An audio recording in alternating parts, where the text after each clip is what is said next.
अस्सलाम वालेकुम, welcome to our channel smart name TV. मैं हूं आपका दोस्त अदील। बात करेंगे ज़ोहेब नाम के बारे में। जानते हैं कि इस नाम का मतलब क्या होता है और ज़ोहेब नाम वाले लड़के कैसे होंगे। तो आइए आपको इस वीडियो में बताते हैं। उससे पहले अगर अभी तक आपने हमारे चैनल को सब्सक्राइब नहीं किया तो सब्सक्राइब कर लें और याद से साथ वाले घंटी वाले बटन पर ज़रूर क्लिक करें ताकि आपको आने वाली वीडियो की नोटिफिकेशन ज़रूर मिलती रहे।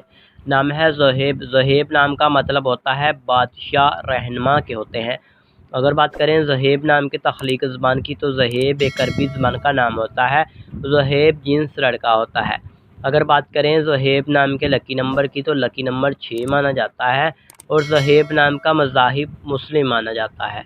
और अगर बात करें ज़हेब नाम की हामी नंबर यानी पर्सनैलिटी नंबर की तो 3, 7 और 9 बनते हैं।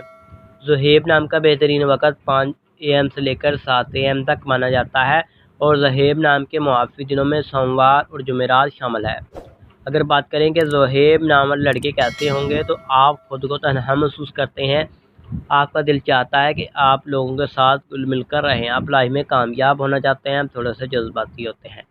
नाम ज़हेब नाम के हाकिम सियारे में कौन शामिल होता है। और गाइस, ज़हेब नाम की मुआफ़िदातों में कांसी और ज़हेब नाम के लकी कलर्स में पीला, सफ़ेद, हल्का ज़बर रंग शामिल होता है। और ज़हेब नाम के मुआफ़िक पत्थरों में सबज़ पत्थर, फ़िरोज़ी पत्थर, जेड पत्थर, धातु शीनमा पत्थर शामिल होता है। तो कैसी लगी आपको